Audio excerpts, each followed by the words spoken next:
What going on, all my friends and followers, family of Crucian Kitchen Creations? I hope everybody's doing good and feeling good and doing all right. As you can see, what have I been up to? I have been missing home bad. Everything from the lizards to the wood slaves and everything in between. Just thinking about those beautiful trees and plants and the fresh air and the water.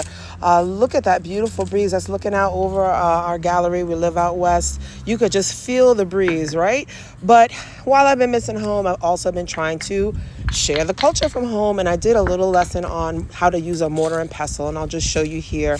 I have a small one, not a large one, and I think most of us will probably have smaller kitchen size ones. So unless you had a big one, you're working outside, there's a way to do it inside to keep from being a mess. You don't just put the corns in there and just start pounding. You've got to get them in there, give them a little push down, a grind. Then you want to kind of tap it so that the peppercorns are on one side, and then you put the pestle on the other side, and you kind of grind and push, twist, grind and push until eventually you get your freshly ground black peppercorn.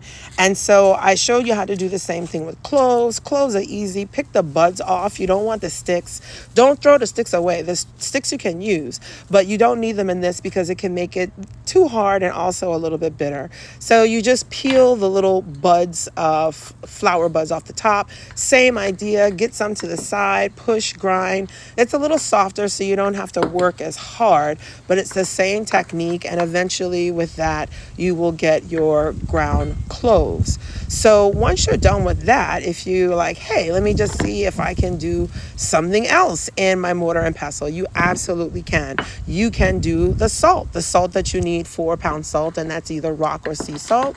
Same technique. Don't get in there and just stop pounding like Popeye. Follow the technique, push it to the side, grind, twist, and shake and twist and grind, and there's your salt. I've been dealing with my dried herbs too. I dried some thyme. Let me show you how to do it. You don't want to put the whole stick inside. You just want to slide the leaf off of the twig. And once you get all of your leaves, not the stems, but the leaves, you start to grind. But because they're soft, it's a little easy. So what you want to do at this point is add something coarse to provide leverage. And that could be the salt, that can be some pepper. And get in there, and again, same technique. Twisting, pushing, and grinding up against the mortar and pestle, shaking it a bit until you get the powder fine how you like it. And look at that. You have the beginnings of some pound salt. If you added the rest of the ingredients that they were dry ingredients, they'd be just fine, and you could take it from there. I'm harvesting and drying my herbs that I grew over the summer, my oregano, my parsley, my mint, my basil. I'm going to take all of this off because it's really cold up here in the States now.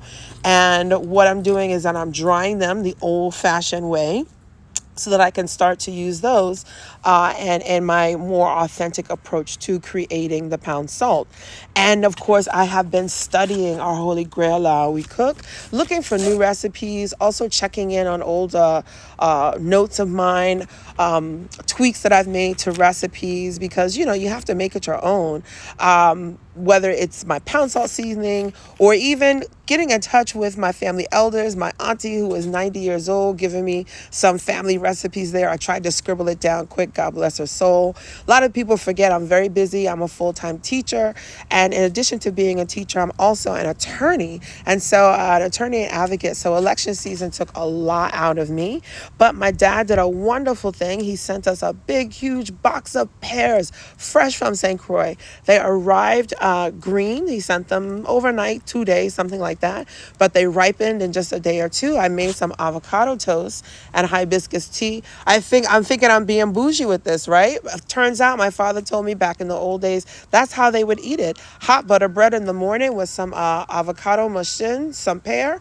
That was a good breakfast. So whoever thinks they invented avocado toast is a lie. Crujan's been eating it like such for a long time. I've been working on my pepper sauce, having to make some more, and again, tweaking my recipe. I've been checking on messages, looking at things that people are asking for.